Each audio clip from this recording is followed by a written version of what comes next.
दोस्तों, आज के इस वीडियो में हम आपको एक ऐसी चीज़ बताएंगे जिसके ज़रिए से आप किसी को भी और कहीं भी हाजिर कर सकते हैं, बुला सकते हैं।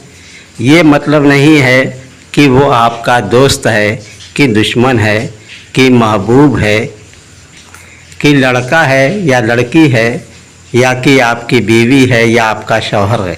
इससे कोई मतलब नहीं है आपको। जिसको आप जहाँ भी चाहेंगे बुलाना, वो वहीं पे हाजिर हो जाएगा और उसके हाजिर होने में इतना ही टाइम, उतना ही वक्त और समय लगेगा जितनी कि वो दूर है। आप यहाँ से उसको बुलाने का इरादा करेंगे, आप मंत्र पढ़ना शुरू करेंगे और वो उधर से चलना शुरू कर देगा। चाहे वो जिस हाल में भी हो, जिस काम में भी हो, सब कुछ छोड़ छाड़ करके वो सीधा आपके कदमों में हाजिर हो जाएगा। ये अमल उनके लिए बहुत ही अच्छा है। जिस आदमी को किसी से कोई ज़रूरत हो, कोई काम हो, या फिर किसी का महबूब उससे बहुत दूर हो और बहुत ज़्यादा सख्त नफ़रत करता हो, यहाँ तक कि कॉल भी नहीं उठाता और बल्कि उसको ब्लॉक भी कर दिया है, मैसेज भी नहीं करता, मैसेज का रिप्लाई भी नहीं करता, कॉल और मैसेज सब कुछ ब्लॉक कर दिया है। या बीवी जो है मायके में जा कर के बैठ गई है, या फिर आप किसी से मोहब्बत करते हैं, किसी से बेइंतहा मोहब्बत करते हैं और इस कदर मोहब्बत करते हैं कि आप चाहते हैं कि वो आपके कदमों में खुद हाजिर हो। आपके बहुत कोशिश के बावजूद भी वो आपसे दूर भागता है, बहुत मेहनत करते हैं लेकिन कोई बात नहीं बनती, और आप चाहते हैं कि वो खुद आपके पास हाजिर हो और आपका गुलाम बन जाए, या फिर आपसे वो खुद शादी करे। तो ऐसी सूरत में ये अमल बहुत ही अच्छा और कारआमद है। इसके लिए करना ये होगा कि ये अमल जो आप स्क्रीन पे देख रहे हैं, रंज अलम रहमान शेर मश फ़लाँ बिन फ़लाँ को हाजिर कर आन ज़मान। रंज अलम रहमान शेर मश फ़लाँ बिन फ़लाँ को हाजिर कर आन ज़मान। यही मंत्र आपको पढ़ना है। इसके लिए आपको तन्हाई की जगह का होना ज़रूरी है।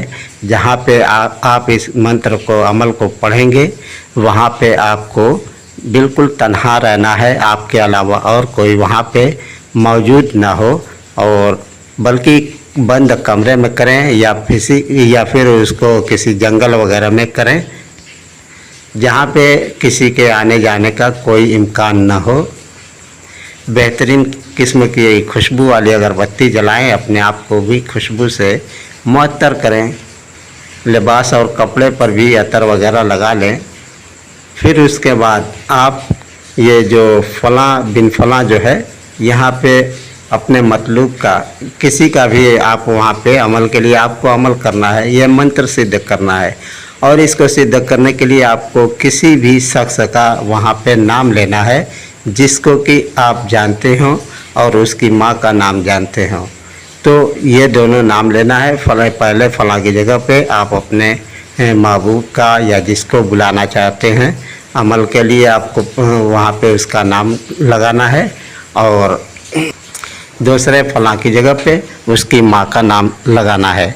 जैसे कि मिसाल के तौर पे हम फ़लाँ शख्स को जानते हैं जिसका नाम शाहिद है, तो हम इस तरीके से पढ़ेंगे कि रंज अलम रहमान शेर मश, ये फ़लाँ जो है तो फ़लाँ हटा करके यहाँ पे शाहिद करेंगे, और ये जो बिन है, बिन की जगह पे बिन ही रहेगा। फिर दूसरा फ़लाँ जो है वहाँ पे मिसाल के तौर पे उसकी माँ का नाम आमिना है, तो हम आमिना वहाँ पे पढ़ेंगे।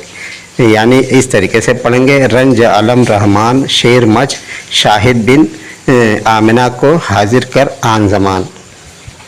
इस तरीके से आपको 622 मरतबा यह मंत्र पढ़ना है।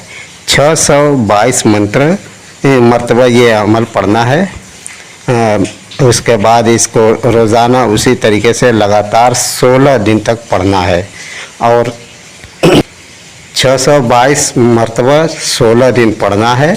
और इस दिन के अंदर अंदर वो पहले रोज़, दूसरे रोज़, तीसरे रोज़, जितने दिन में भी वो आदमी हाजिर हो जाए जिसका आपने नाम लगाया है, जब वो हाजिर हो जाएगा तो आपका अमल उसी दिन पूरा हो जाएगा, मुकम्मल हो जाएगा। अब उसके बाद आप जिस आदमी को बुलाना चाहेंगे, जहाँ से भी बुलाना चाहेंगे, वो जैसे ही आप उसका नाम लगा करके और उसकी माँ का नाम लगा करके मंत्र को पढ़ना चालू करेंगे, फ़ौरन वो उसी वक्त वहीं पे हाजिर होगा जहाँ पे आप बैठ करके अमल पढ़ेंगे, चाहे वो आपका मकान हो चाहे कहीं भी हो।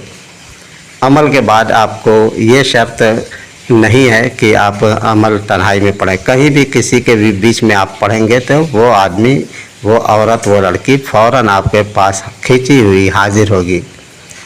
और एक बात दोस्तों, इस अमल में 16 दिन में आमतौर से कामयाबी नहीं मिलती, दूसरे चिल्ले में ज़्यादा इम्कान होता है और तीसरे चिल्ले में हर हाल में कामयाबी मुकम्मल तौर पे मिलती है। वो अलग बात है कि किसी की किस्मत बहुत अच्छी है, किसी की रूहानियात बहुत मज़बूत है, किसी के अंदर रूहानी क़ुव्वत पहले से बहुत ज़्यादा मौजूद है, तो उसको 2-4 रोज़ के अंदर ही कामयाबी मिल जाए, ये अलग बात है। लेकिन आमतौर से 16 दिन में कामयाबी नहीं मिलती, बल्कि दूसरे चिल्ले में मिलती है और तीसरे चिल्ले में अक्सरियत में मिल जाती है। लेकिन अमल जब आप शुरू करेंगे तो लगातार आपको करना है, ये नहीं कि 16 दिन में आप कामयाब नहीं हुए तो अमल को वहीं से छोड़ दें, नहीं, फिर उसको लगातार उसी तरीके से अगले रोज़ से 16 दिन तक लगातार इस अमल को जारी रखें। दूसरे चिल्ले में भी कामयाबी ना मिले तो फिर तीसरा चिल्ला भी लगातार जारी रखें। और बेहतर ये है कि ये अमल किसी और को हरगिज़ ना बताएं। और अगर किसी मतलब ये कि किसी के कहने पर किसी को आप अगर बुला रहे हैं तो उससे आप कहें कि ठीक है, मैं फ़लाँ को फ़लाँ जगह पे बुला दूंगा, लेकिन उसको आप हरगिज़ न बताएं कि आपने कौन सा अमल किया है, किस तरीके से किया है। मुमकिन है कि वो जानने के बाद उस अमल को हासिल कर ले और फिर उससे नाजायज़ काम लेना शुरू कर दे।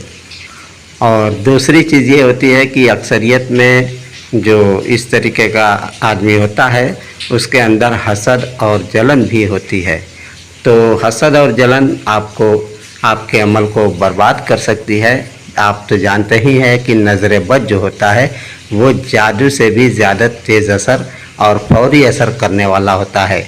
दिल में आदमी के ख्याल आया, उसकी नज़र लग गई नज़र बद, तो उसी वक्त उसका असर फ़ौरन ज़ाहिर होता है और सब कुछ बर्बाद करके रख देता है।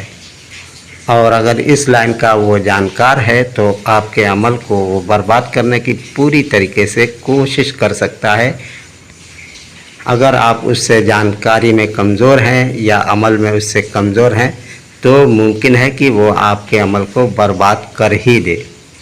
इसलिए अपने अमल को लोगों से महफूज रखें।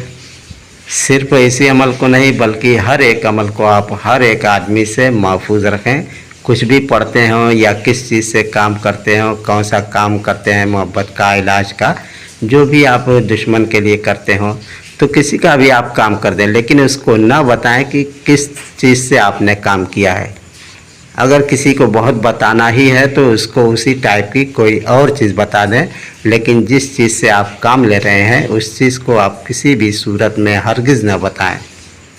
और अमलियात में हमेशा अपनी हिफाजत का ख़ास ख्याल रखें, हमेशा अपना हिसार किया करें सुबह शाम। और जब भी कोई रूहानी अमल पढ़ना हो या रूहानी काम करना हो तो उस वक्त भी आप अपना हिसार ज़रूर करें। खुदा हाफिज़। अस्सलामु अलैकुम रहमतुल्लाहि व बरकातहू।